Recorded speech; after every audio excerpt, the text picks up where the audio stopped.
Hello दोस्तों, welcome to my channel. मैं सीमा शर्मा। आज हम देखेंगे सीएसएस में सीएसएस यूनिट्स, जो हम पिक्सेल्स यूज करते हैं, रैम यूज करते हैं, ईएम यूज करते हैं। ठीक है, view height, view port height, view port with use करते हैं, उसके बारे में देखेंगे। उसके बारे में आज हम समझेंगे। तो दो टाइप्स के आपके सीएसएस यूनिट्स होते हैं। वो पहला होता है आपका absolute length and relative length. ठीक है, जो एब्सोल्यूट होता है वो आपका फिक्स्ड होता है, लाइक आपका सेंटीमीटर्स हो गया और पिक्सल्स हो गया। और जो रिलेटिव्स होता है वो जिसको भी आप पेरेंट बना रहे हैं या रूट बना रहे हैं, वो उसके हिसाब से आपका जो इंटरनल डिव होगा या फिर टैग होगा वो उसके हिसाब से एडजस्ट करेगा अपने आप को। वो हम प्रैक्टिकली समझेंगे। ठीक है, तो आपका रिलेटिव यूनिट्स है EM, EX, CH, rem, viewport width, viewport height and V min and V max percentage. तो इनमें से जो हम देखेंगे वो मैंने यहाँ पे नोट डाउन कर रखा है, जो इम्पोर्टेंट है, जो हम मैक्सिमम अपने वेबसाइट्स में यूज करते हैं, वो आज हम स्टडी करेंगे। तो जो एब्सोल्यूट यूनिट्स है आपका, the absolute length units are fixed and length expressed in any of these will appear as exactly that size। ठीक है, जो भी साइज होगा वो exactly आपके ब्राउजर पे दिखेगा जो आप देंगे पिक्सल्स में। तो हम एब्सोल्यूट में केवल पिक्सल्स पढ़ेंगे। ठीक है, जो हम मैक्सिमम अपने वेबसाइट में यूज करते हैं।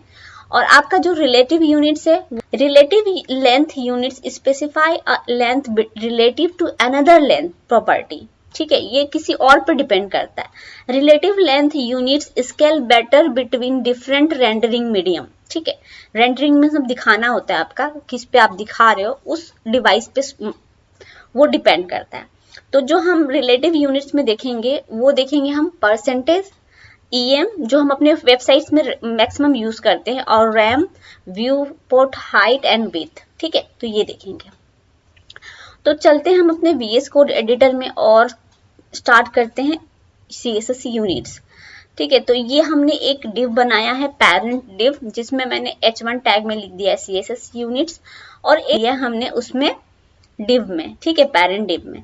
और पेरेंट डिव को मैंने कलर दे दिया है बैकग्राउंड, और हाइट दे दिया है 500 px एंड विड्थ दे दिया 500 px। तो इसको हम रन कराते हैं। ठीक है, ये लेआउट है आपके HTML डॉक्यूमेंट का। ठीक है, CSS यूनिट और ये डमी टेक्स्ट। तो अब इसको हम px में दे रखा है हमने हाइट एंड विड्थ। अब इसको ऐसे राइट क्लिक करके और इंस्पेक्ट पे जाएंगे। ठीक है, तो देखेंगे क्या, इसको हम श्रिंक करते हैं। ठीक है, जो आपका हम जैसे रेस्पॉन्सिवनेस चेक करते हैं वैसे इसको श्रिंक करेंगे। तो जो आपका डिव है ना वो क्या हो रहा है, आपका कट जा रहा है। ठीक है, और नीचे आपकी स्क्रॉलिंग आ जा रही है, एक्स एक्सिस की स्क्रॉलिंग आ जा रही है, तभी हम इसको फुल देख पा रहे हैं। ठीक है, तो ये आपका एक फिक्स्ड लेंथ हो गया जो आप दे रहे हैं। पिक्सल्स आपका एब्सोल्यूट है, फिक्स लेंथ है। ठीक है, अगर इसको हम परसेंटेज में देखें तो हम इसको परसेंटेज लगा के देख, तो क्या करते हैं, विड्थ में हम 100% लिख देते हैं। ठीक है, और इसको फिर रन कराते हैं। यहाँ पे आते हैं और ये रन कराते हैं। हाइट उतनी ही है 500 px। अब इसको इंस्पेक्ट पे जाते हैं राइट क्लिक करके, और फिर इसको हम इतने, जिस हिसाब से इसका विड्थ चेंज हो रहा है उस हिसाब से क्या हो रहा है, विड्थ एडजस्ट हो रहा है। मतलब डिवाइस के हिसाब से उसका वो 100% ले रहा है। अगर आपका मोबाइल होगा तो उस मोबाइल के विड्थ के हिसाब से वो 100% उसका विड्थ ले लेगा। अगर आपका टैब होगा तो टैब के हिसाब से मतलब जिस हिसाब से उसका विड्थ होगा वो उस हिसाब से 100% लेकर उसको एडजस्ट हो जाएगा। ठीक है, अब अगर इसको हम हाइट को देखें तो मैं क्या करती हूँ, हाइट भी एडजस्ट होगा। हाइट को मैं कर देती हूँ 100%। ठीक है, और इसको रन कराती हूँ यहाँ पे। तो ये 100% ले लिया विड्थ का, जितना हमारा टेक्स्ट है उस हिसाब से इसने 100% ले लिया। अगर वही चीज मैं इसको px में देती, अगर मान लीजिए मैं इसको 100 px दे रही हूँ हाइट को और इसको रन करा रही, तो आपका जो टेक्स्ट है वो क्या हो रहा है, ओवरफ्लो हो जा रहा है। लेकिन यही चीज अगर मैं इसको 100% कर दूंगी, ठीक है, तो टेक्स्ट आपका ओवरफ्लो नहीं होगा, इसमें एडजस्ट होता जाएगा। अब जैसे मैंने इसको कॉपी पेस्ट किया डेटा को और पेस्ट करते जा रही हूँ डेटा और रन करा रही हूँ, तो क्या हो रहा है, आपका जो डेटा है वो और थोड़ा पेस्ट कर दे रहे हैं। ठीक है, और इसको रन करा रहे हैं, तो डेटा के हिसाब से ये अपने आप को एडजस्ट कर रहा है। अगर डेटा कम हो जाएगा तो हाइट कम हो जाएगी, अगर डेटा ज्यादा हो जाएगा तो हाइट बड़ी हो जाएगी। तो ये हाइट को एडजस्ट कर रहा है, जैसे आपका विथ एडजस्ट हो रहा था। तो ये तो हो गया आपका परसेंटेज। जो परसेंट होता है आपका कहता है relative to the parent element. तो कौन से पेरेंट एलिमेंट में ये रिलेटिव हो रहा है? ये हो रहा है आपका HTML का जो बॉडी टैग है, बॉडी ब्राउजर है, उसके हिसाब से वो 100% ले रहा है। अगर हम इसको 50% कर देंगे विथ को, मान लीजिए अब चाहे हाइट भी कर दें, अभी फिलहाल मैं विथ कर रही हूँ 50%, तो ये जो आपका ब्राउजर है, ब्राउजर के कंपेयर में ये 50% हो जाएगा। जैसे मैंने क्या किया, इसका ब्राउजर इतना था तो इसके हिसाब से 50% हो गया। अब मैं इसको छोटा कर रही हूँ तो ये उसके हिसाब से 50% हो रहा है, ठीक है। अब मैं इसको और छोटा कर रही हूँ तो इसका विथ इस पूरे के हिसाब से 50% ले रहा है, ठीक है। तो अभी आप इस डिफ का जो पेरेंट है वो बॉडी टैग है। अब मान लीजिए मैं इसको अनकमेंट कर दे रही हूँ, ठीक है, और इसको रन कराती हूँ और एक काम करती हूँ, इसके div डॉट चाइल्ड, ठीक है, और इसके अंदर ये पेस्ट कर दे रही हूँ, ठीक है, और मैं इसको हटाती हूँ यहाँ से और इसको रन करती हूँ। तो ये आपका, इसका बैकग्राउंड कलर चेंज कर देते हैं हम लोग चाइल्ड का, तो ज्यादा अच्छे से पता चलेगा।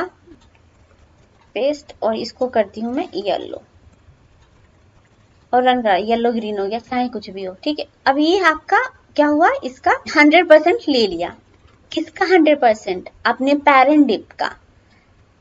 पेरेंट डिव का विथ कितना है, 50%, ठीक है। मान लीजिए मैं इसको 50% ना करके 500 px कर दूं तो वो 500 px का 100% ले लेगा, ठीक है।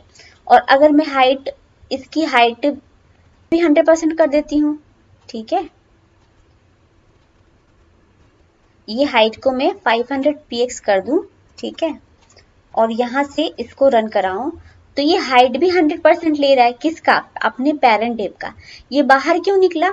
क्योंकि हमारे यहाँ पे क्या है, CSS एलिमेंट है जो ऑलरेडी स्पेस ले रखा है। अगर मैं इसको हटा दूं, ये ऊपर चला जाएगा तो क्या होगा, ये पेरेंट डिव का 100% लेगा। मान लीजिए मैं इसको कमेंट कर देती हूँ, 1 मिनट इसको कमेंट कर देते हैं, तो क्या हो रहा है, या इसके ऊपर चला जाएगा, ये उसका 100% ले रहा है। लेकिन अगर मैंने इसको 50% कर दिया तो ये किसका 50% लेगा? अपने पेरेंट डिव का 50% लेगा, ठीक है। दोनों 50% कर दिया मैंने, हाइट एंड विथ, हाइट भी 50% कर दिया और विथ भी 50% कर दिया। तो ये क्या हुआ, किसके रिलेटिव अपने आप को 50% कर रहा है? अपने पेरेंट डिव के हिसाब से 50% कर रहा है। तो इस वक्त इसका पेरेंट डिव कौन है? ये वाला डिव जो चाइल्ड क्लास पेरेंट लिख रखा है, उसके हिसाब से ये अपने आप को एडजस्ट कर रहा है। तो ये जो किससे रिलेटेड होता है? अपने पेरेंट्स से। तो ये हो गया आपका परसेंटेज, ठीक है।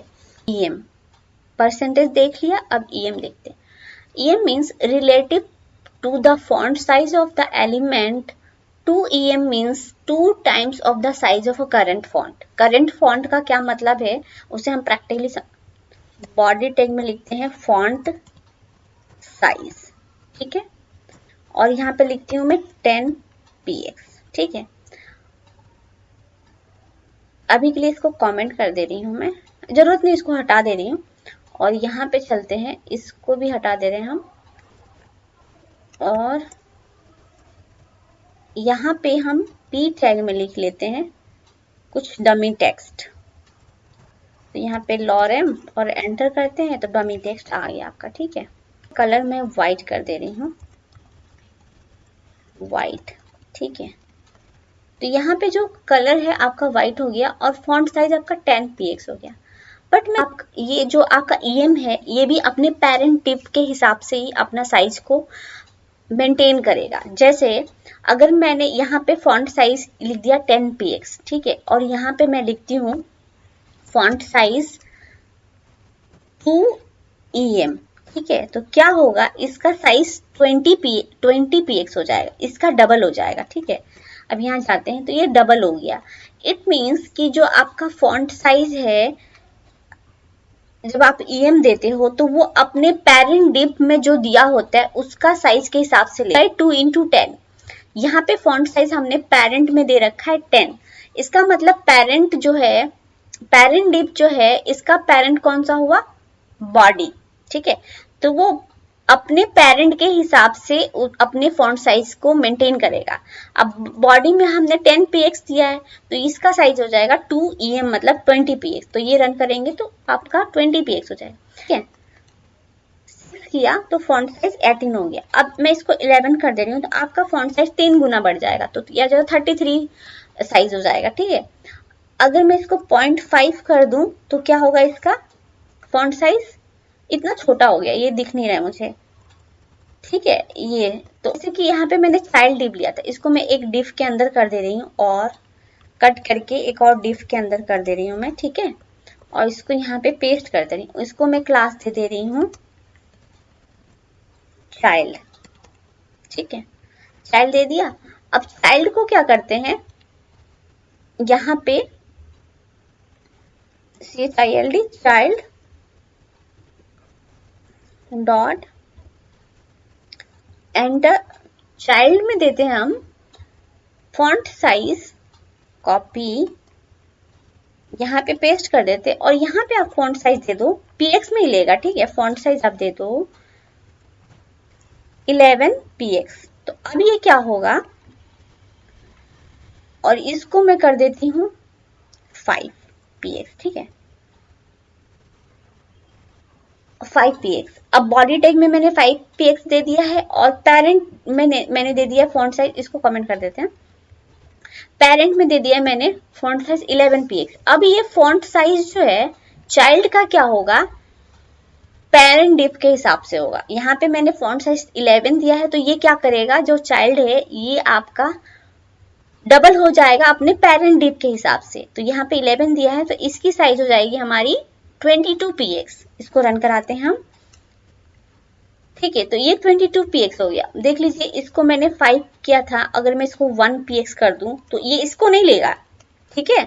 2 px नहीं होगा, ये होगा आपका इस पेरेंट डिव का, क्योंकि वो अभी पेरेंट डिव के अंदर चाइल्ड डिव है, ठीक है। तो इसको मैं अगर 3 कर दूं, मान लीजिए, छोड़िए 4 कर देती हूँ मैं, 4 कर देती हूँ तो ये 44 px हो जाएगा। ये 44 px हो गया। तो ये हो गया आपका, ये रैम देखते हैं, ठीक है, relative to font size of the root element. तो ये जो जिसको भी रैम जो है आपका, जिसको भी माता पिता मानेगा वो होगा आपका रूट एलिमेंट, ठीक है। वो रूट एलिमेंट के हिसाब से अपने आप को मेंटेन और एडजस्ट करेगा।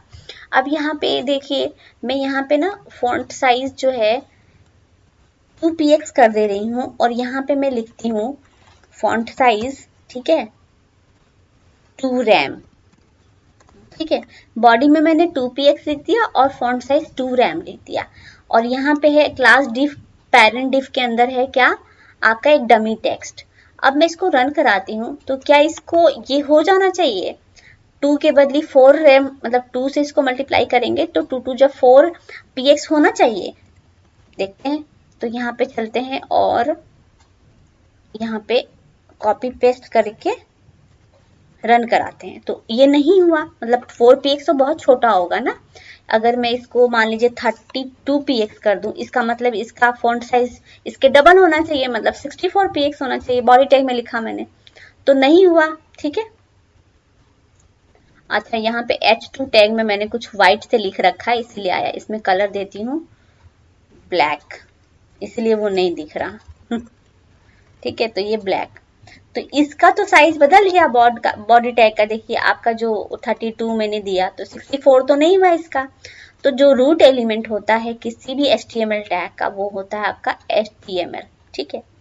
तो जब आप ये चीज लिखेंगे तो आपको ये HTML में लिखना पड़ेगा। ये किसी भी पेरेंट डिव, किसी भी डिव को आप पेरेंट डिव बनाकर और उसमें चाइल्ड बनाकर आप उसको हिसाब से एडजस्ट करना चाहेंगे, वो सिर्फ EM के लिए काम करता है। लेकिन रैम केवल अपने रूट एलिमेंट को ही माता पिता मानता है और उसके हिसाब से ही ढलने की कोशिश करता है। तो यहाँ पे हम चलते हैं, इसमें लिखते हैं HTML, ठीक है, कर देते हैं। तो ये अगर आपने HTML लिख दिया तो इसका मतलब इसका साइज अब होना चाहिए 64 रैम। तो इसको रन कराते हैं तो ये देखिए आपका 64 रैम हो गया, ठीक है। तो ये लेकिन रूट एलिमेंट का फॉन्ट साइज उठाता कहाँ से? अब मैंने तो यहाँ पे रूट एलिमेंट लिख दिया फॉन्ट साइज, बट अगर मैं इसको कमेंट कर दूं, ठीक है, तो ये फॉन्ट है, इसको मैं 5 कर दे रही हूँ, ठीक है। तो ये 5 रैम हो गया, लेकिन ये अपने आप को 5 टाइम्स कर कहाँ से रहा है? अगर कोई भी चीज इसको रूट एलिमेंट के हिसाब से अपने आप को मेंटेन कर रहा है, तो ये ले कहाँ से रहा है फॉन्ट साइज, ठीक है? 5 मल्टीप्लाई किससे कर रहा है? तो ये हम जो ब्राउजर में ऑलरेडी इनबिल्ट हम सेट कर रखते हैं वो वहां से उठाता है। यहाँ पे सेटिंग में जाएंगे तो हमें पता चलेगा कि फॉन्ट साइज जो है ये कहाँ से उठा रहा है। यहाँ पे कहीं था जो बाय डिफॉल्ट आपका फॉन्ट साइज होता है, privacy and security, search engine, appearance में होगा आपका, ठीक है? और ये रहा आपका फॉन्ट साइज। तो यहाँ पे मीडियम दे रखा है, ठीक है? और यहाँ पे अगर लार्ज कर दूं, मैं लार्ज साइज को करती हूँ लार्ज, तो यहाँ से लार्ज हो गया, ठीक है? तो यहाँ से वेरी लार्ज हो गया। तो जो आपका रूट एलिमेंट अपने आप को मानता है वो इधर से मानता है, ठीक है? रूट एलिमेंट मानता है। अगर आपने डिक्लेयर कर दिया है HTML टैग में उसका रूट एलिमेंट का फॉन्ट साइज, तो ये आपका फॉन्ट साइज क्या होगा उस हिसाब से मानेगा। लेकिन अगर आपने डिक्लेयर नहीं किया यहाँ पे, तो वो रूट एलिमेंट आपका ब्राउजर से उठा लेगा। तो आप EM और रैम जो है हाइट एंड विड्थ में भी दे सकते हैं। जैसे मैंने इसको विड्थ कर दिया, यहाँ पे मैं फॉन्ट साइज कर देती हूँ 10 px तक। हम लोग को फॉन्ट साइज दे दिया 10 px, तो हमें कैलकुलेशन में आसानी होगा। 10 px देंगे तो मल्टीप्लिकेशन आसान होगा। तो अगर मुझे इसको 500 px का नेट देना है तो हम 500 देंगे। तो अगर रैम में देंगे तो कैसे देंगे? रैम में देंगे तो यहाँ पे 10 px मैंने लिख दिया है, आसान रहेगा हमको मल्टीप्लिकेशन में। तो इसको 500 बनाने के लिए हमको क्या करना पड़ेगा? 50 रैम करना पड़ेगा। मतलब 50 इंटू 10 क्या हो जाएगा? 500, तो 500 रैम। अगर मुझे इसको 600 करना होगा तो 600 मतलब 60 रैम लिखना पड़ेगा, ठीक है? और इसको हम यहाँ पे चल के कर लेंगे अपना हाइट एंड विड्थ। इसका फॉन्ट साइज हम कम कर देते हैं, 2 कर देते हैं, ठीक है? तो ये हमारा आपका रैम हो गया। किस तरह से रैम यूज होता है? वैसे वेबसाइट में मैक्सिमम हम px यूज करते हैं, ट्रेडिशनल वे है, बहुत दिनों से, बहुत पहले से px यूज करते हैं, लेकिन आजकल हम रैम यूज करते हैं। रैम आपके रेस्पॉन्सिवनेस के लिए बेटर होता है, ठीक है? अब हम देखते हैं, नेक्स्ट बचा हमारा view height and view port with and view port height बचा है, ठीक है? इसका क्या मतलब है? जो आपका यहाँ से मैं पेंट होल ले लेती हूँ, और इस लैपटॉप का व्यू विथ क्या होगा? ये पूरा विथ जो दिख रहा है आपको रेड कलर से, इसका ये इस टॉप से लेके इस बॉटम तक क्या होगा? इसका व्यू पोर्ट हाइट होगा, ठीक है? तो ये हर डिवाइस में वेरी करता है, आपको पता ही होगा। मोबाइल 100 व्यू हाइट, यहाँ पे लिख दूं 100 व्यू हाइट एंड यहाँ पे कर दूं व्यू विथ, गलत लिखा हमने। तो ये आपका view height and view port हो गया, ठीक है? पहले वीडियो में हमने देखा था CSS स्पेसिफिसिटी, ये बहुत इंपॉर्टेंट टॉपिक है CSS में, तो आप प्लीज जाकर देख लीजिएगा, अक्सर यूज होता है ये। तो अगर आपको वीडियो अच्छी लगी हो आज की, तो प्लीज वीडियो को लाइक, शेयर एंड सब्सक्राइब कर दीजिएगा। Thank you.